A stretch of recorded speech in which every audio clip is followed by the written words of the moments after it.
వేదికను అలంకరించిన గత 5 సంవత్సరాలు ఎన్ని ఇబ్బందులు పడ్డారో మీరందరూ కూడా ప్రత్యేకంగా తెలుసు.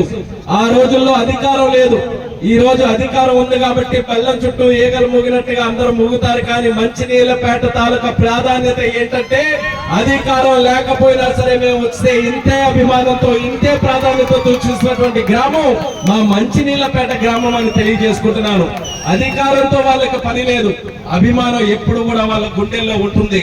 ఒక్కసారి ప్రాణం పెట్టారనంటే భగవంతుడు చెప్పినా సరే మారనటువంటి ప్రజలు మా మంచినీళ్ళపేట గ్రామంలో ఉన్నటువంటి వ్యక్తులు. అందుకనే ఈ రోజు మొట్టమొదటి కార్యక్రమం కూడా మన గ్రామంతోనే మొదలు పెట్టాలని మన మత్స్యశాఖ కూడా మంత్రిగా ఉన్నటువంటి అచ్చెన్నాయుడు గారితో సహా అందరం కూడా కలిసికట్టుగా మన ప్రాంతానికి మన గ్రామానికి రావడం జరుగుతుంది. మరి మీ అందరూ కూడా ఏదైతే ఈ కొత్త ప్రభుత్వం వచ్చిన తర్వాత ఆశించారో ఆ కార్యక్రమాలన్నీ కూడా ఒకటి తర్వాత ఒకటి 100 రోజుల్లో ముందుకు అడుగులు వేస్తూ వచ్చాం. మనం ఏ హామీ ఇచ్చాం? వచ్చిన వెంటనే పెన్షన్లు పెంచుతామని చెప్పాం. ఆ రోజు గత ప్రభుత్వం జగన్మోహన్ రెడ్డి హయాంలో అలాగే ఎన్నికల ముందు ఒక హామీ ఇచ్చి పెన్షన్లు పెంచుతామనంటే ఆ రోజు చాలా మంది నమ్మి ఓట్లేస్తే ఎంత మోసం చేశారనంటే 250 అనుకుంటా 5 సంవత్సరాలు పట్టింది ఆయనకి పెన్షన్లు పెంచడానికి. కానీ చంద్రబాబు నాయుడు గారు అంటే మోసం చేసే నాయకుడు కాదు, మాట మీద నిలబడేటటువంటి వ్యక్తి. అందుకనే 1000 రూపాయలు పెంచుతామని హామీ ఇస్తే వచ్చిన వెంటనే 1 నెలలోనే 3000 పెన్షన్ ని 4000 రూపాయలు చేసి 3 నెలల తాలూకా బకాయిలు కూడా ఏప్రిల్ నెల నుంచి ఇస్తామని చెప్పి ఆ 3 నెలల తాలూకా 3000 కూడా కలిసి 7000 రూపాయలు జూలై నెలలో ఇచ్చినటువంటి నాయకుడు మన ముఖ్యమంత్రి నారా చంద్రబాబు నాయుడు గారిని తెలియజేస్తున్నారు. తరువాత నెలల్లో చూసుకున్నా ఎక్కడ ఆలస్యం లేకుండా ఆదివారం వస్తే ఆదివారంకి ముందు రోజునే పెన్షన్లు పంపిణీ చేసి ప్రజల మీద ఉన్నటువంటి చిత్తశుద్ధిని నిలబెట్టుకున్నటువంటి ప్రభుత్వం మన ఎన్డీఏ ప్రభుత్వం అనేది కూడా మీ అందరికీ తెలియజేస్తున్నాను.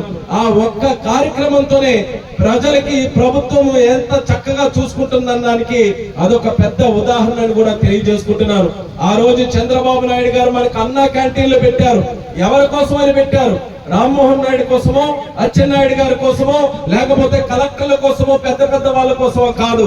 కూలి పని చేస్తున్నటువంటి వారికి, పేదవారికి, వాళ్ళకి ఆకలితో ఆ కడుపులు మాడిపోకూడదు, వాళ్ళు కూడా మంచి భోజనం చేయాలి అని 5 రూపాయలకే మంచి భోజనం పెట్టే అన్నా క్యాంటీన్లు పెడితే జగన్మోహన్ రెడ్డి ముఖ్యమంత్రి అయిన తర్వాత చూస్తూ ఓర్చుకోలేక అన్నా క్యాంటీన్లో ఎన్ని సంవత్సరాలు మనం నడిపిస్తే పేరంతా కూడా చంద్రబాబు నాయుడుకే వెళ్ళిపోతుందని చెప్పి ఆ రోజు అన్నా క్యాంటీన్లు కూడా రాష్ట్రంలో మూసివేయడం జరిగింది. ఎంత మంది పేదవాళ్ళ తాలూకా పొట్టగొట్టాడో ఒక్కసారి మీరు అందరూ ఆలోచించండి. అందుకనే చంద్రన్న మళ్ళీ తిరిగి ముఖ్యమంత్రిగా అయిన తర్వాత మళ్ళీ పేదవాళ్ళు కూడా సక్రమంగా భోజనం చేయాలని 5 రూపాయలకి అన్నం పెట్టే అన్నా క్యాంటీన్లు కూడా మళ్ళీ 100 రోజుల్లోనే తీసుకొని వచ్చి 178 రాష్ట్రం మొత్తం మీద కేంద్రాలని మళ్ళీ ఓపెన్ చేశాం. ఇంకా భవిష్యత్తులో ఇంకా పెద్ద కేంద్రాలు కూడా మళ్ళీ ఓపెన్ చేసి పేదవాళ్ళకి అన్నం పెట్టే కార్యక్రమంలో ఎక్కడ ఎటువంటి లోపాలు లేకుండా ముందుకు తీసుకెళ్తామని తెలియజేసుకుంటున్నాను. అలాగే ల్యాండ్ టైటిలింగ్ యాక్ట్ అందరూ కూడా బాధపడ్డాం, ఇబ్బంది పడ్డాం. అసలు మన తాతల నుంచి వచ్చినటువంటి భూములు మన చేతుల్లోనే ఉంటాయా లేదా అన్నటువంటి అనుమానం కలిగితే ఎన్నికల్లో హామీ ఇచ్చాం. మళ్ళీ మన ప్రభుత్వం వచ్చిన తర్వాత మొట్టమొదటి సంతకం కింద ల్యాండ్ టైటిలింగ్ యాక్ట్ రద్దు చేస్తామని ప్రభుత్వం ఏర్పడిన వెంటనే ల్యాండ్ టైటిలింగ్ యాక్ట్ కూడా రద్దు చేసి పేదవాళ్ళ భూములు పేదవాళ్ళ దగ్గరే ఉండే విధంగా మన ప్రభుత్వం కార్యక్రమాలు కూడా చేసిందని తెలియజేస్తున్నాను. ఇవన్నీ కూడా ఒక ఎత్తునంటే ఇంకా చాలా కార్యక్రమాలు చేయాల్సినటువంటి ఉన్నాయి. కానీ చిత్తశుద్ధి ఉంది, ఎన్నో ఆలోచనలు ఉన్నాయి, కానీ ఆర్థికంగా మాత్రం బలం లేదు. గతంలో ఉన్నటువంటి పాలకులు, గతంలో ఉన్నటువంటి ముఖ్యమంత్రి వాళ్ళు చేసినటువంటి తుగ్లక్ నిర్ణయాల వల్ల రాష్ట్ర ఖజానా అంతా కూడా ఈ రోజు ఖాళీ అయిపోయింది. ఏ కార్యక్రమం చేయాలన్నా సరే రాష్ట్రంలో అప్పులు మిగిలాయి తప్ప ఎక్కడ రూపాయి కూడా మిగలలేదు. కానీ మన అందరికీ ఉన్నటువంటి ఏకైక నమ్మకం మన ఎన్డీఏ ప్రభుత్వం, దేశ ప్రధానమంత్రి నరేంద్ర మోదీ గారు, రాష్ట్ర ముఖ్యమంత్రి చంద్రబాబు నాయుడు గారు, అలాగే డిప్యూటీ ముఖ్యమంత్రి మన పవన్ కళ్యాణ్ గారు, వీళ్ళు ముగ్గురు మనకున్నటువంటి నమ్మకం.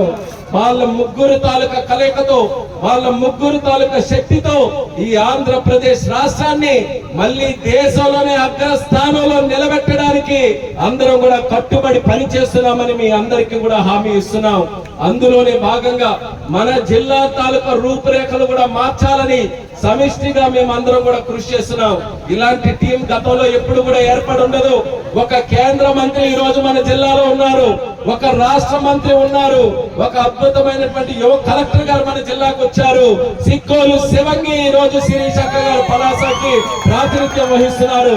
ఇలాంటి టీంను పెట్టుకొని మన పలాసలో వజ్రపు కొత్తూరులో ఎన్నో సంవత్సరాల నుంచి ఉన్నటువంటి సమస్యల్ని పరిష్కరించి ముందుకు నడిపించాలనే ఆలోచనతో మేమందరం కూడా కృషి చేస్తున్నాం. గతంలో 5 సంవత్సరాలు ఒక మంత్రి ఉండేవారు. ఇక్కడ నుంచే పలాసలో గెలిచి మంత్రి అయితే ఆ మంత్రి తాలూకా కార్యక్రమాల వల్ల ఒక్కరికైనా ఉపయోగం కలిగిందా అని మీ అందరికీ కూడా అడుగుతున్నాను.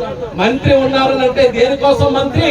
పోలీసుల తాలూకా పవర్ వాడుకొని అక్రమంగా కేసులు పెట్టి వాళ్ళకి నచ్చని వాళ్ళ మీద ఎలా దబాయించాలో దానికే మంత్రి తప్పితే ప్రజలకు ఎవరికీ ఉపయోగం లేదు. కొండలు ఎక్కడైనా కనబడ్డాయంటే కొండలు దోచుకోవడానికి మంత్రి పదవి తప్పితే ఎవరికైనా ఇల్లులు సక్రమంగా ఇవ్వడానికి మాత్రం మంత్రి లేదు. రోడ్డులు చక్కదిద్దడానికి మంత్రి ఎక్కడా కూడా లేడు. త్రాగునీరు ఇవ్వడానికి మంత్రి ఎక్కడా కూడా లేడు. జట్టీలు వేయడానికి మంత్రి ఎక్కడా కూడా లేడు. కేవలం పవర్ చూపించుకొని నేను మంత్రి, నా ముందు తల ఉంచుకొని నువ్వు ఉండు, లేకపోతే జైలుకి పంపిస్తా అని మంత్రి పదవి చలాయించడానికి తప్ప ప్రజలకు ఎక్కడ కూడా పనిచేయడానికి కాదు. ఈ రోజు ఒక కేంద్ర మంత్రిగా గాని రాష్ట్ర మంత్రిగా గాని ఈ రోజు అచ్చెన్నాయుడు గారు మేము ఉన్నామనంటే మంత్రి పదవికి అసలైనటువంటి అర్థం మీకు చూపిస్తామని కూడా ఈ సందర్భంగా శపథం చేసి మరీ చెప్తున్నాం. మంత్రిగా ఉన్నామనంటే 10 కాలాల పాటు జిల్లాలో చిరస్థాయిగా ఉండిపోయేటటువంటి కార్యక్రమాలు జరగాలి. 10 మంది పేదవాళ్ళు కూడా శభాష్ అనుకునే విధంగా మా తాలూకా ఫలితనం ఉండాలి. అది స్వర్గీయ కింజరాపు ఎర్రనాయుడు గారు నాకు నేర్పించినటువంటి రాజకీయం అనేది కూడా ఈ సందర్భంగా